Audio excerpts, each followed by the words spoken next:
स्नेह की निराशा। एक ही छत के नीचे एक अप्रत्याशित प्यार का जन्म होता है। हालांकि गांव में उसके दुलार की सराहना करने वाले पुरुषों की संख्या के कारण उसे निम्फोमेनियाक उपनाम दिया गया था। एस्तेर आत्मनिर्भर थी और उसका नियम था कि अगर वह किसी से कुछ नहीं मांगती थी तो किसी को भी उसे यह नहीं बताना पड़ता था कि उसे कैसे जीना है। यदि किसी रिश्ते के कारण उसे परेशानी होती तो वह बिना किसी पछतावे के उसे खत्म कर देती। उसने एक साथी पाने की सारी उम्मीद छोड़ दी थी क्योंकि उसने कहा था कि उसके गांव में कोई भी आदमी उसके लायक नहीं था। एक दिन उसके एक प्रेमी ने उससे शिकायत की और उसे एक महिला की तरह व्यवहार करने के लिए कहा। उनकी प्रतिक्रिया स्पष्ट और सीधी थी, जब कोई सज्जन मुझसे पूछेंगे तो मैं ऐसा करूंगा। गांव का एक अन्य पात्र वाल्टर था, जो संस्थान में शारीरिक शिक्षा शिक्षक था। एक दयालु और सम्मानित व्यक्ति होने के कारण उन्होंने अपने छात्रों और उन्हें जानने वालों का सम्मान अर्जित किया था। शारीरिक रूप से वह औसत कद और सामान्य कद काठी का था। उन्होंने कुछ साल पहले अपने जीवन के प्यार से शादी की थी, लेकिन उनकी पत्नी की अत्यधिक ईर्ष्या और बेवफाई के कारण रिश्ते में दरार गई थी। तलाक के बाद उन्होंने बुरी संगत में रहने की बजाय अकेले रहना पसंद किया। अकेले होने के कारण वह एक कमरा किराए पर लेने का फैसला करता है, जो एस्टर उसे प्रदान करता है। वाल्टर को एस्टर की प्रसिद्धि के बारे में पता था, लेकिन उसने इस पर ज्यादा ध्यान नहीं दिया क्योंकि वह केवल एक कमरा किराए पर लेने वाला था, उससे शादी नहीं करने वाला था।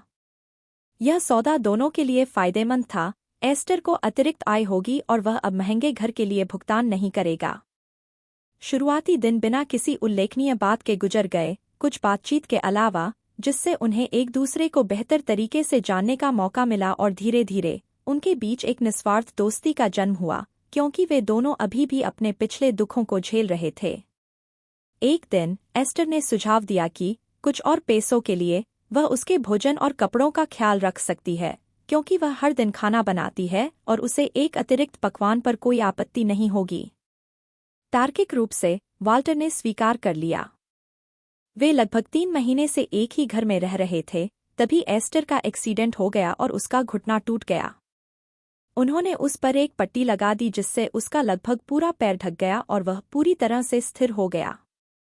चूंकि वे अकेले रहते थे और अच्छी दोस्ती बनाए रखते थे, वाल्टर ने बड़े स्नेह और दयालुता के साथ पति और नर्स की भूमिका निभाई। उसके कर्तव्यों में घर की सफाई से लेकर एस्टर की शारीरिक जरूरतों में मदद करना शामिल था, क्योंकि वह अपनी देखभाल करने में असमर्थ थी।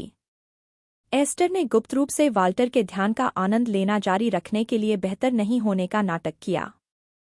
समय बीतता गया और एस्टर का घुटना ठीक हो गया। क्रिसमस आया और वाल्टर को धन्यवाद देने के विचार से वह उसके लिए एक विशेष रात्रिभोज तैयार करना चाहती थी जिसे वह नहीं भूलेगा। वाल्टर, हालांकि यह उसकी आदत नहीं थी, इस अवसर का जश्न मनाने के लिए रम की एक बोतल ले आया। एस्टर ने भोजन में उत्कृष्टता हासिल की और उन दोनों के लिए एक दावत बनाई।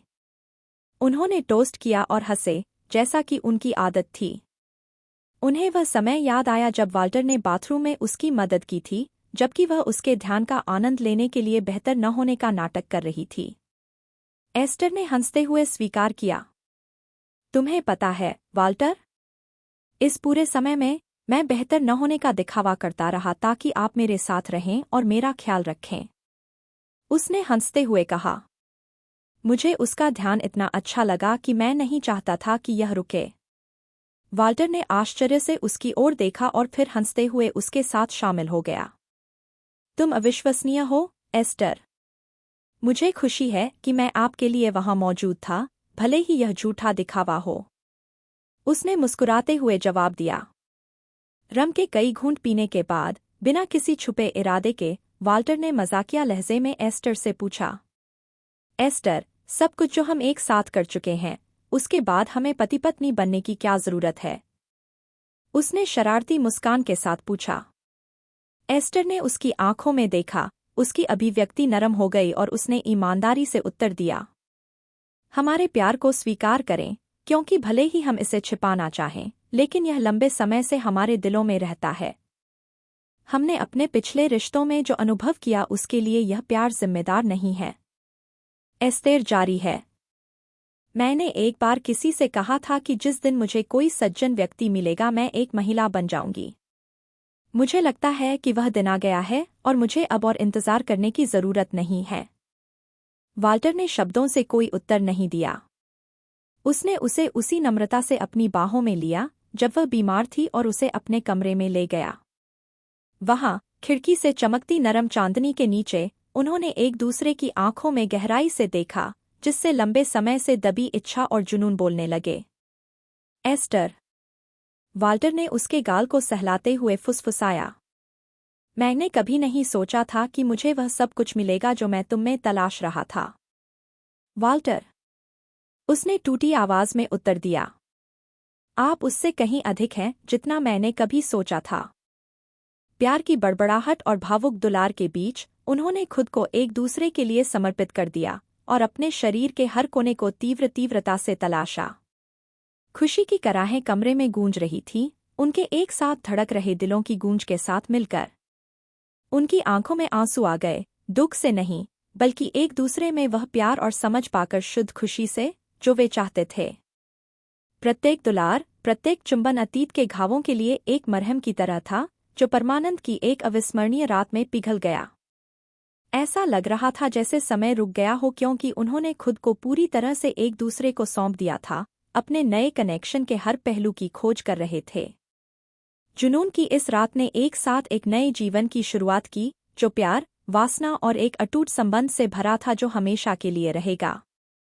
उनके अथाह प्रेम की लय पर नाचते हुए उनके शरीर पूर्ण सामंजस्य में चल रहे थे। जब वे आखिरकार अपने बेलगाम जुनून के चरम पर पहुंच गए तो उन्होंने एक दूसरे को कसकर गले लगा लिया और कोमलता और जटिलता से भरे आलिंगन में पिघल गए। उस पल में उन्हें पता चला कि उन्होंने एक दूसरे में न केवल एक प्रेमी पाया है, बल्कि एक जीवन साथी भी पाया है, कोई ऐसा व्यक्ति जिसके साथ वे उन सभी खुशियों और चुनौतियों को साझा कर सकें जो भाग्य ने उनके लिए तय की थीं। इसलिए प्यार की फुसफुसाहट और एक दूसरे के कानों में फुसफुसाए वादों के बीच वे एक साथ सो गए, सच्चे प्यार के गर्म आलिंगन में लिपटे हुए, यह जानते हुए कि वे एक साथ एक लंबी यात्रा पर निकल रहे थे, हाथ में हाथ डाले, फिर कभी अकेलेपन को जाने बिना। एस्टर ने उसे ऐसा रात्रिभोज देने का अपना वादा निभाया जिसे वह कभी नहीं भूलेगा। लेकिन वाल्टर को जो चीज़ सबसे ज्यादा पसंद थी वह मिठाई थी। अगर आपको वीडियो पसंद आया तो इसे लाइक करें और सब्सक्राइब करें, इससे हमें मदद मिलेगी।